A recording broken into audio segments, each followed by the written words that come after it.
Hello friends, in today's video we'll talk about cyclone Amphan. Before starting, let us talk about what basically a cyclone is or what basically this geographical phenomenon is. सबसे पहले हम बात करते हैं tropical region की। Tropical region को समझने की कोशिश करते हैं। आप सब ने 6th, 7th, 8th क्लास की ज्योग्राफी के अंदर ट्रॉपिकल रीजन को देखा होगा या ट्रॉपिकल रीजन को पढ़ा होगा। तो tropical region basically is the region between tropic of cancer and tropic of capricorn. Tropics के बीच का जो रीजन है, इस रीजन को ट्रॉपिकल रीजन कहा जाता है। ट्रॉपिकल रीजन के अंदर जो सन की रेज है वो वर्टिकल इंसिडेंट होती हैं। Abundance of sunlight is available. Equator के आसपास का रीजन है, इक्वेटर और ट्रॉपिक्स का जो बीच का जो रीजन है, तो यहाँ पे सन की रेज अबंडेंस में आती है। दैट इज यहाँ का सरफेस टेम्परेचर जो है वो थोड़ा ज्यादा होता है, रिलेटिवली ज्यादा होता है। एंड जहां पे भी, ध्यान से समझना, जहां पे भी टेम्परेचर ज्यादा होगा, सरफेस टेम्परेचर ज्यादा होगा, एक लो प्रेशर एरिया क्रिएट होगा। तो अगर मैं बोलूं ये जो ट्रॉपिकल रीजन है, this tropical region is a low pressure area and the polar reason is the high pressure area. ध्यान से समझने की कोशिश करते हैं। ट्रॉपिकल रीजन के अंदर जो लो प्रेशर एरिया है और जो पोलर रीजन है, कोल्डर रीजन है, वो हाई प्रेशर एरिया है। तो विंड के मूवमेंट को समझने की कोशिश करते हैं। The movement of wind is from high pressure area to the low pressure area. मैंने आपको बताया low pressure area is the warmer region. So tropical region जो है वो लो प्रेशर बेल्ट हुआ और जो पोलर रीजन है वो हाई प्रेशर एरिया हुआ। अब विंड का मूवमेंट है from the polar region to the tropical region. इस विंड के मूवमेंट को एनहेंस करने वाला जो इफेक्ट है, फोर्स है, उसको कहा जाता है कोरियोलिस फोर्स। ध्यान से समझना, कोरियोलिस फोर्स इज अर्थ के मूवमेंट या अर्थ के रोटेशन की वजह से, that is the movement of earth, rotation of earth is from west to east. तो अर्थ के रोटेशन की वजह से जो फोर्स बनता है उस फोर्स को कहा जाता है कोरियोलिस फोर्स। ये जो कोरियोलिस फोर्स है, ये विंड का जो मूवमेंट है from high pressure area, that is the polar region, that is the colder region, towards the low pressure area, that is the warmer region, that is the tropical region, उसको enhance करता है the Coriolis force. सो दोबारा ध्यान से समझने की कोशिश करते हैं। अगर सरफेस का टेम्परेचर ज्यादा गर्म होगा तो वहां पे लो प्रेशर एरिया क्रिएट होगा। लो प्रेशर एरिया क्रिएट होने की वजह से हवा गर्म होगी, विंड का अपवर्ड मूवमेंट होगा, जगह खाली करेगी, गर्म हवा अपनी जगह खाली करेगी, और जो हाई प्रेशर एरिया, जो कोल्डर हवा है, वो उस जगह को, वॉइड को आके फिल करेगी। So this basically is the movement of wind. So basically जब ये मूवमेंट ऑफ विंड जो है वो बहुत तेज हो जाता है, बहुत ज्यादा बढ़ जाता है, और स्पेशली ओशियनिक सरफेस पे, तो इस ज्योग्राफिकल फिनोमिनन को स्टॉर्म, साइक्लोन, टाइफून ऐसे नामों से बुलाया जाता है।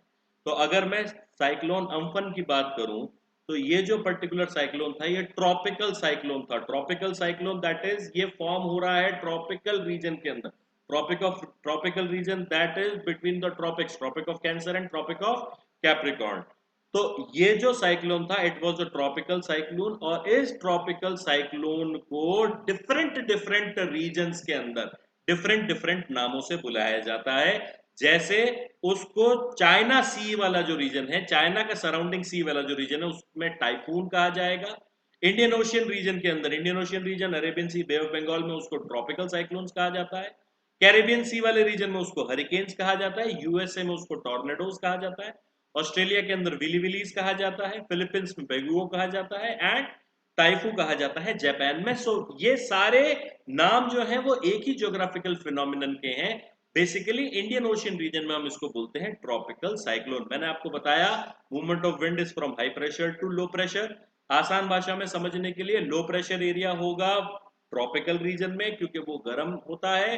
पोलर रीजन में होता है हाई प्रेशर एरिया, तो मूवमेंट ऑफ विंड हो रहा है प्रेशर ग्रेडियंट की वजह से। और जब ये बहुत तेज मूवमेंट ऑफ विंड हो जाता है तो इस फिनोमिनन को साइक्लोन कहा जाता है।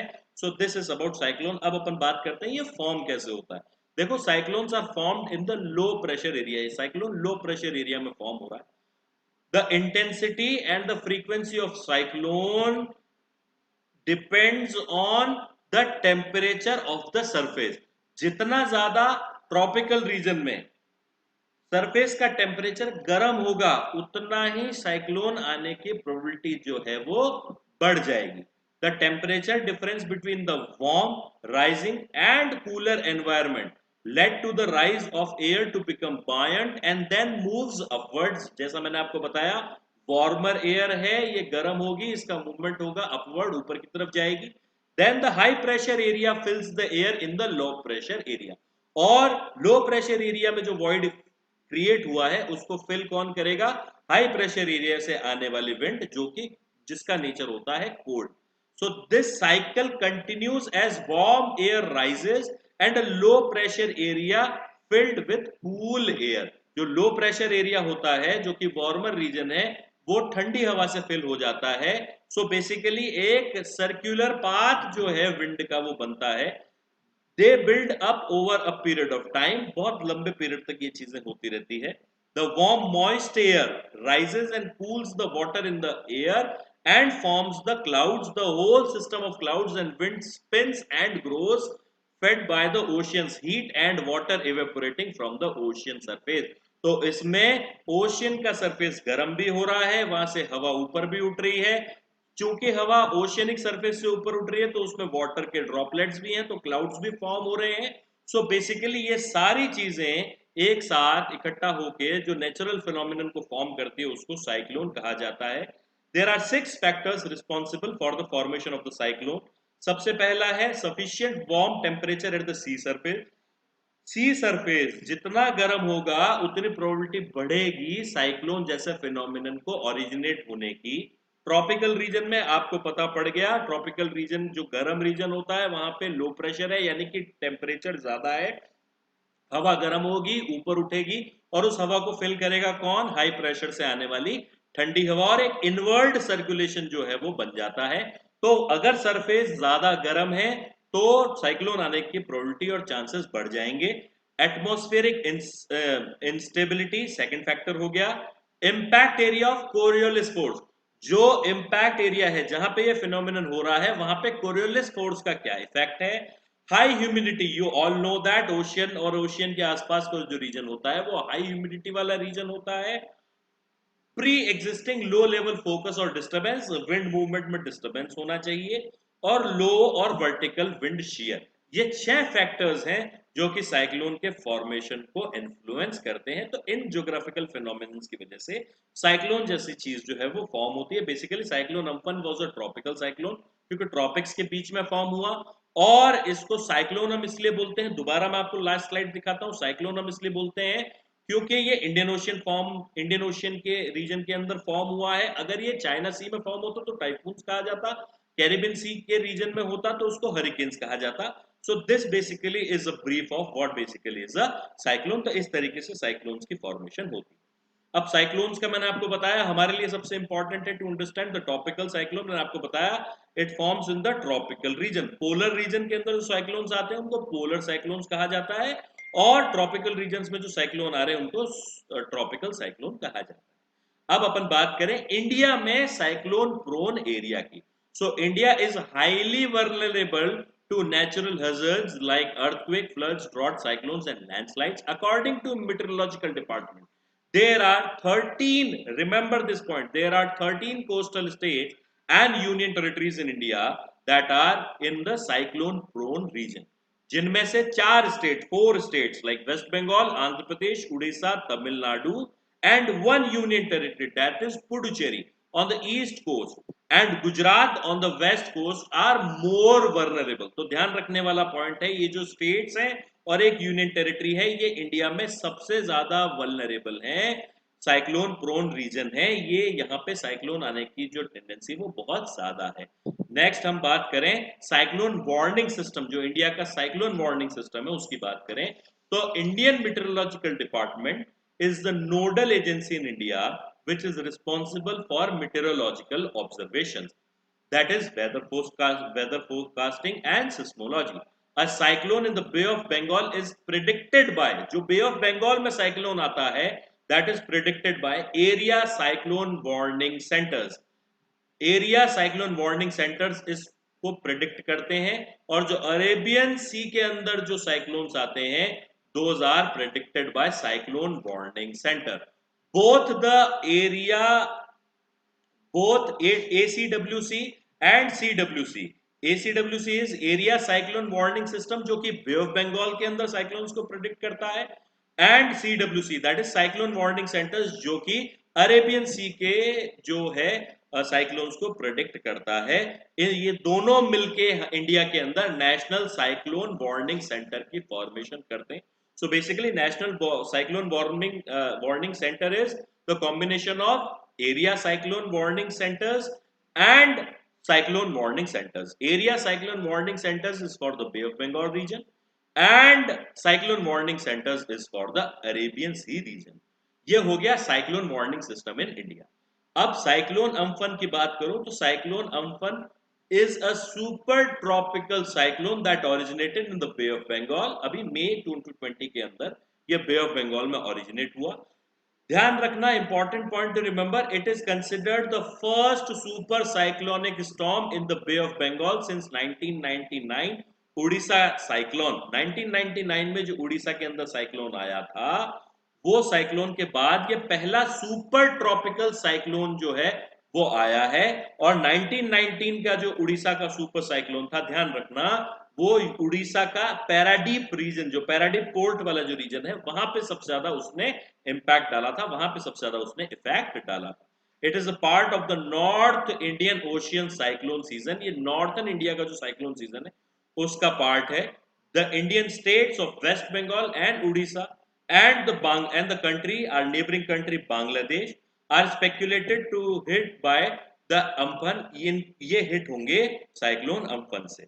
नेक्स्ट हम मैं बात करूं कुछ की फैक्ट्स की साइक्लोन अम्फन से रिलेटेड. थाईलैंड एक जो कंट्री है उसने इस साइक्लोन को नाम दिया है Amphan, which is pronounced as Amphan. तो जिस कंट्री ने इस साइक्लोन को नाम दिया है दैट इज थाईलैंड, और इसको प्रोनाउंस किया जाता है Amphan. Amphan formed over Bay of Bengal as a tropical cyclone and later intensified into a very severe cyclonic storm, and later it became extremely severe cyclonic storm. जब ये originate हुआ तो it took around 5 to 18 hours to convert this storm into a super tropical cyclone. ये landfall होगा waste Bengal के अंदर, एक जगह है दीघा, और हतिया आइलैंड है बांग्लादेश में, उसको इसका लैंडफॉल हुआ. That is on May 20. The regions of East Midnapore, North and South 24 Parganas, छोटे छोटे डिस्ट्रिक्ट्स हो गए, Howrah, Hooghly, West Midnapore are speculated. ये रीजन्स जो है ये इफेक्ट होंगे फ्रॉम द साइक्लोन अम्फन से इफेक्ट होंगे. नॉर्थ उड़ीसा का जो कोस्ट है वो भी इस साइक्लोन से इफेक्ट होगा. The range speed is around 230 to 200. The speed of wind is around 230 to 265 miles per hour. Doppler weather radar, DWR, Doppler weather radar at Visakhapatnam, Andhra Pradesh, is used to track the cyclone Amphan. जिसने इसको track किया, जिस radar ने इसको track किया, that is Doppler weather radar at Visakhapatnam. इस radar ने इस साइक्लोन को जो है वो ट्रैक किया. ये जो साइक्लोन है it is the worst Phailin cyclone आया था बंगाल और उड़ीसा के कोस्ट में 2013 में. अम्फन जो साइक्लोन है उस फिलियन साइक्लोन के बाद सबसे स्ट्रॉन्गेस्ट साइक्लोन है टू हिट द कोस्ट. इसकी जो ट्रेजेक्ट्री है, साइक्लोन अम्पन की जो ट्रेजेक्ट्री है, that is towards West Bengal and Bangladesh. Majorly इसने इफेक्ट किया वेस्ट बंगाल और बांग्लादेश को, and is to make landfall as ये इसका landfall is when the cyclone lands on the surface. Earth के सरफेस पे जब ये लैंड करता है तो उसको लैंडफॉल कहा जाता है. जब लैंडफॉल हुआ तो it became the super tropical cyclone. National Disaster Response for NDRF is a specialized authority. ध्यान रखना, NDRF, National Disaster Response Force, is a specialized authority constituted under Disaster Management Act 2005. NDRF एक specialized authority है India के अंदर जो कि ऐसे disasters को डील करने के अंदर गवर्नमेंट की जो आर्म है जो ऐसे डिजास्टर से डील करती है, and it is formed under disaster management act 2005। ये मॉनिटरिंग कर रही है जो साइक्लोन अम्फन है उसकी। National crisis monitoring committee constituted by government of India to make the natural calamities, cabinet committee on security, Indian meteorological committee, Indian meteorological department, ये सारे के सारे जो बॉडीज हैं वो इंडिया के अंदर गवर्नमेंट की हेल्प करते हैं टू हेल्प और इसके इफेक्ट को कम किया जा सके। Amphan is the second pre monsoon cyclone, ध्यान रखना, second pre monsoon cyclone to form in the bay of Bengal in 2 years। इससे पहले जो साइक्लोन आया था that cyclone was cyclone Fani. Next हम बात करते हैं इस पर्टिकुलर जो फिनोमिनन है, फैक्टर्स जिसने इस साइक्लोन को एनहेंस किया, साइक्लोन अम्फन को एनहेंस किया। जैसे अगर मैं बात करूं, मैंने आपको बताया था कि सरफेस का जो टेम्परेचर है अगर वो ज्यादा है तो उसकी वजह से साइक्लोन आने की प्रोबेबिलिटी, चांसेस जो है वो बढ़ जाएंगे। ये इस बार बे ऑफ बंगाल है, इस बे ऑफ बंगाल का जो सरफेस टेम्परेचर था वो ज्यादा होने की वजह से साइक्लोन आने के चांसेस जो है वो बढ़ गए। तो ये एक मेजर इंपैक्ट है जिन्होंने साइक्लोन अम्फन की फॉर्मेशन को, सरफेस टेम्परेचर ज्यादा होने की वजह से साइक्लोन अम्फन की जो फॉर्मेशन है उसको एनहेंस किया। नेक्स्ट हम बात करेंगे जो अरेबियन सी वाला रीजन है is comparatively less prone to the cyclonic storms than of bay of Bengal. जो अरेबियन सी वाला जो रीजन है दैट इज बॉम्बे के आसपास वाला जो सी वाला रीजन है वो अरेबियन सी हो गया, और बंगाल के आसपास उड़ीसा वाला जो रीजन है वो बे ऑफ बंगाल हो गया। तो ज्यादा साइक्लोन प्रोन सी कौन सा है, इस बे ऑफ बंगाल जो है वो ज्यादा साइक्लोन प्रोन है। Bay of Bengal is hotter than Arabian Sea, because Bay of Bengal is hotter than Arabian Sea. Hot water temperature is the basic criteria for the development and intensification of the cyclones. That's why Arabian Sea जो है is less prone, और दूसरा Arabian सी की जो salinity है वो भी कम है देन बे ऑफ बंगाल। तो अरेबियन सी के अंदर जो है वो साइक्लोन आने के चांसेस कम है और बे ऑफ बंगाल में साइक्लोन आने के चांसेस ज्यादा है। और ये ओरिजिनेट भी कौन सी सी में हुआ है, बे ऑफ बंगाल के अंदर ओरिजिनेट हुआ है। और लास्ट पार्ट इस वीडियो के अंदर हम बात कर लेंगे कि इस साइक्लोन्स को नेम्स कैसे दिया जाता है, नाम कैसे दिया। इंडियन मेट्रोलॉजिकल डिपार्टमेंट रिसेंटली अभी रिलीज किया है a list of 165 names of future tropical, future में आने वाले 160 फ्यूचर में आने वाले साइक्लोन्स को नाम देने का जो काम है इंडियन ओशियन रीजन में वो करता है Indian meteorological department. Basically Bay of Bengal, Arabian Sea में जो साइक्लोन्स आएंगे, ट्रॉपिकल साइक्लोन्स आएंगे, उनको नाम देने का काम जो है वो करेगा इंडियन मेट्रोलॉजिकल डिपार्टमेंट। और इसने रिसेंटली अभी 169 नेम्स जो है उनको फाइनल किया। Cyclones that form in the every ocean basin across the world are named by the regional specialized meteorological centers and tropical cyclone warning centers. So there are 6 regional specialized meteorological centers in the world including Indian Meteorological Department. तो total there are 6 regional specialized meteorological centers, उनमें से एक है Indian Meteorological Department which is responsible for naming the cyclones in the Indian Ocean, Bay of Bengal and the Arabian Sea region. तो Indian meteorological department basically is a regional specialised meteorological centre. दुनिया में 6 हैं, उनमें से एक है Indian meteorological department. तो देखो, as an regional specialised meteorological centre, Indian meteorological department names the cyclones developing over the north Indian Ocean including the Bay of Bengal and the Arabian Sea after following a standard procedure. The IMD is also mandated to issue advisories to 12 other countries in the region जहां पे cyclone और storms ऐसे phenomenon जो है वो develop हो सकते हैं। इन 2000 साल 2000 के अंदर a group of nations called WMO और ESCAP, that is World Meteorological Organization, United Nations Economic and Social Commission for Asia and Pacific, which comprised, जो कंट्रीज हैं उनकी बात मैं कर रहा हूं, जैसे Bangladesh, India, Maldives, Myanmar, Oman, Pakistan, Sri Lanka and Thailand, इन्होंने डिसाइड किया कि हम हमारे इस रीजन के अंदर आने वाले साइक्लोन्स को नाम देना स्टार्ट करेंगे। 2000 के अंदर ये 8 कंट्रीज थे और 2018 के अंदर 5 कंट्रीज और हेड हो गए, that is Iran, Qatar, Saudi Arabia, United Arab Emirates and Yemen. So ये सब मिलके जो है वो नाम देते हैं साइक्लोन्स को। Indian meteorological department in countries के लिए साइक्लोन्स को जो है वो नाम देता है। अब आपको समझ में आ गया साइक्लोन्स किस तरीके से ओरिजिनेट होते हैं। साइक्लोन अम्पन ट्रॉपिकल साइक्लोन था, बे ऑफ बंगाल में ओरिजिनेट हुआ, और आपको पता पड़ गया कि किस तरीके से इन साइक्लोन्स को नाम दिया जाता है। आज के वीडियो में इतना ही। Thank you so much guys. आप प्लीज हमारे चैनल को लाइक एंड सब्सक्राइब करें। Thank you.